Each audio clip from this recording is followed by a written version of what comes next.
अभी हाल ही में हुआ बम विस्फोट पाकिस्तान में, हाफिज़ सईद के घर के सामने।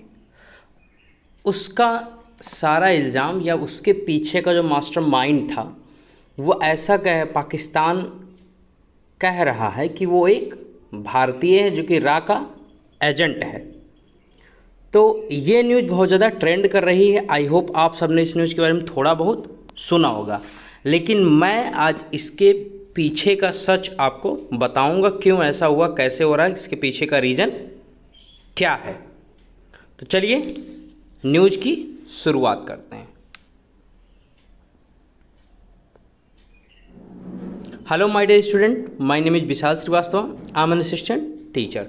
Welcome to my channel Vishal study room. I hope आप सब बहुत अच्छे होंगे। तो चलिए न्यूज़ की डिस्कशन करते हैं। एक्चुअली पाकिस्तान के जो नेशनल सिक्योरिटी एडवाइज़र थे उन्होंने एक्यूज़ किया इंडिया को कि पिछले मंथ में उनके यहाँ एक कार बम्बिंग हुई थी ईस्टर्न लाहौर में, जो कि हाफिज़ सईद के घर के सामने। तो वहाँ पर बम विस्फोट जो हुआ, तो पाकिस्तान के नेशनल सिक्योरिटी एडवाइज़र ने उसका एक्यूज़ड मतलब उसका दोषी किसको बताया? इंडिया को, कि इंडिया ने इसको प्लान किया है, इंडिया ने इसको प्लान किया है। और एक न्यूज़ कॉन्फ्रेंस में इस्लामाबाद में मोइन यूसुफ, जो वहाँ के नेशनल सिक्योरिटी एडवाइज़र है, मोइन यूसुफ जो वहाँ के सिक्योरिटी एडवाइज़र हैं, उन्होंने ये बताया कि एक इंडियन सिटीजन जो कि काम कर रहा है रा के लिए, हमारे देश में रह रहा है। उन्होंने नाम अभी तक कोई बताया नहीं है कि वो क्या नाम है, मतलब उस व्यक्ति का क्या नाम है, ये उन्होंने नहीं बताया। उन्होंने ये कहा कि हमने ये पता लगा लिया है कि एक इंडियन सिटीजन जो हमारे यहाँ रह रहा है, हमारे देश में रह रहा है, और रा इंटेलिजेंस का एजेंट है। रा जो कि हमारे यहाँ खुफिया एजेंसी है, रिंग एंड एनालिसिस विंग। लेकिन उस एजेंट का नाम इन्होंने बताया नहीं है, और इसी को इन्होंने इस बम का मास्टरमाइंड कहा है। और उन्होंने ये भी बताया कि जो फॉरेंसिक एनालिसिस किया गया, जो इलेक्ट्रॉनिक इक्विपमेंट हमें मिले, उससे हमें ये पता चलता है कि वो क्या था, एक टेररिस्ट थे। और हमने उनके मेन मास्टरमाइंड को, या जो भी हैंडलर है इस अटैक का, बम विस्फोट का जो कि हैंडलर है जिसने इसको करवाया है, मैंने इसके बारे में पता लगा लिया है, लेकिन मैं अभी बता नहीं रहा हूँ, ऐसा उनकी तरफ से बयान आता है। और एक और उन्होंने बात कही कि हमें कोई डाउट नहीं है, ये बताते हुए कि जो मास्टरमाइंड है इसके पीछे वो रॉ से बिलोंग करता है। रॉ का मतलब इंडिया की खुफिया एजेंसी से, और इंडिया में रहता है और एक इंडियन सिटीजन है। और उन्होंने ये भी कहा कि हम जल्द ही एक्सपोज करेंगे इंडिया के स्पॉन्सरशिप अटैक को इंटरनेशनली। ये बहुत ध्यान से सुनिएगा, इंडिया के स्पॉन्सरशिप अटैक को इंटरनेशनली। स्पॉन्सरशिप का मतलब पैसे देकर किसी से स्पॉन्सर करवाकर अटैक करवाना। ये पाकिस्तान ने इस शब्द का यूज किया है भारत के लिए, इंडिया स्पॉन्सरशिप टेररिस्ट। अच्छा, ये एक्सप्लोजन जो हुआ था वो हाफिज़ सईद के घर के सामने हुआ था। अच्छा, अब आपको मैं बता दूं कि हाफिज़ सईद को 5 अप्रैल को पाकिस्तान ने गिरफ़्तार कर लिया है मनी लॉन्ड्रिंग के केस में। अब ये बताइए, 5 अप्रैल को अगर वो गिरफ़्तार हुआ है तो भारत 23, ये जो हमला हुआ है 23 जून को हुआ है, 23 जून को हमला क्यों करेगा? वो तब हमला करता जब हाफिज़ सईद घर पर था, आप खुद सोचिए। और हाफिज़ सईद कौन है, मैं आपको बता दूं थोड़ा सा। वो उस पर पहले तो ये जान लीजिए कि उस पर $10 मिलियन का वो लगा है, जो उसको पकड़ कर देगा उसको यूएस गवर्नमेंट $10 मिलियन देगी।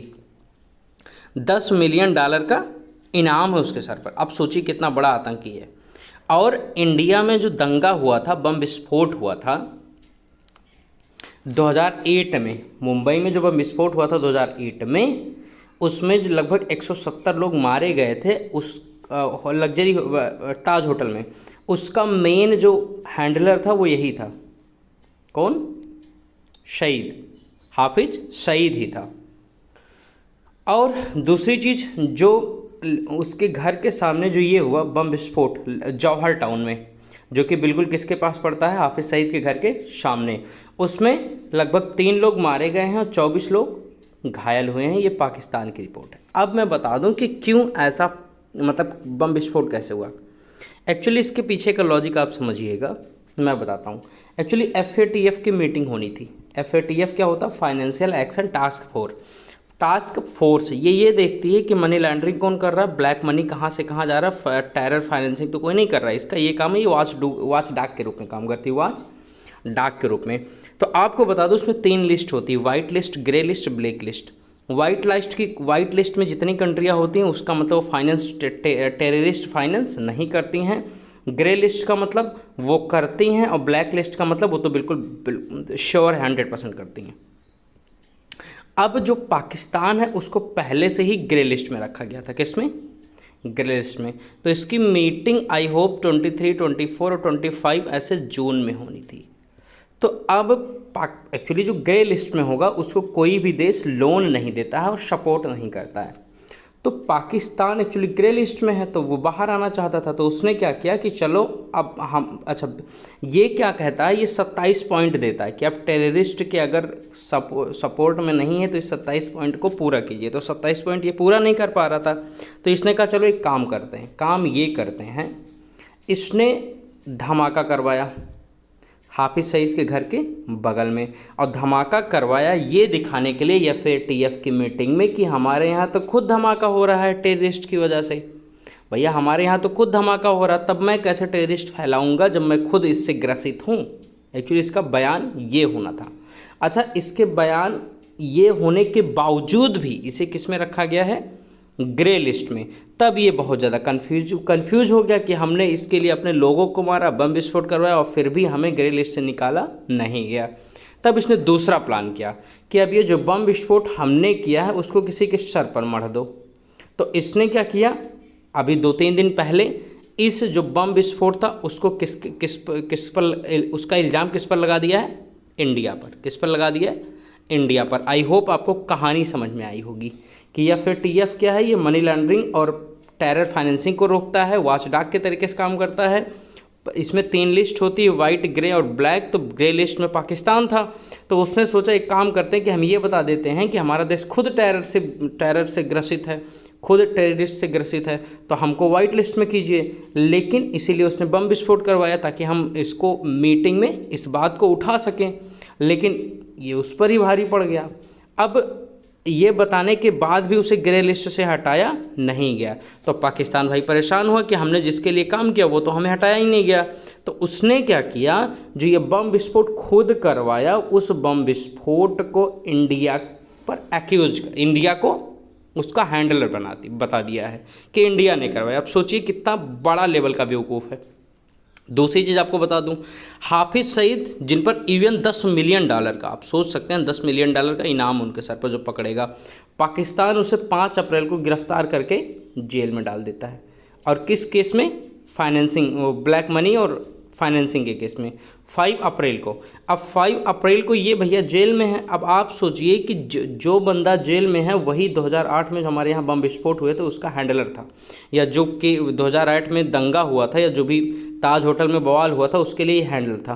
तो अगर हम बम विस्फोट करते तो हम उसके घर के बाहर क्यों करते, और तब क्यों करते जब हाफिज़ सईद जेल में है। हम तो तब करते जब हाफिज़ सईद घर में होता, और ताकि हाफिज़ सईद को कुछ नुकसान होता। तो आई होप न्यूज़ आप समझ गए होंगे कि ये बेवकूफ़ी भरी न्यूज़ है जो ये एक्यूज कर दिए हैं। 5 अप्रैल को हाफिज़ अरेस्ट होता है टेरर फाइनेंसिंग के केस में, और 23 जून को एक्सप्लोसन होता है, और FATF की मीटिंग भी 23, 24, 25 जून को ही होती है। तो इस एक्सप्लोसन के बाद जब इस मीटिंग में जाएंगे तो ये बता देंगे कि हम खुद, हमारे यहाँ बम विस्फोट हुआ, टेरर हमारे यहाँ फैला है, तो आप हमें ग्रे लिस्ट में रखे हैं, और हमने हाफिज़ सईद को भी अरेस्ट कर लिया। ये सब पॉइंट लेकर गए थे कि हम रखेंगे तो हमको हो सकता है ग्रे लिस्ट से बाहर निकाल दिया जाए, लेकिन ये सब दांव पे जिन पर उल्टा पड़ गया। तो ये बम विस्फोट खुद जो करवाए थे हाफिज़ सईद के घर के सामने, उसका एक्यूज सोचा किसी और को बना दें ताकि हम खुद को सेफ कर लें। तो इतने दिनों बाद इनको याद आया कि हाँ इंडिया ने करवाया। आप सोचिए कि कितने वाहियात किस्म के लोग हैं वहाँ के। बाकी आई होप न्यूज़ आप समझ गए होंगे, FATF को भी समझ गए होंगे और क्या इसके पीछे का लॉजिक वो भी मैंने समझा दिया होगा। बाकी खुश रहिए, मस्त रहिए, देखते रहिए चैनल को, शेयर कीजिए, सब्सक्राइब कीजिए, लाइक कीजिए। Thank you. This is Vishal Shrivastava signing of.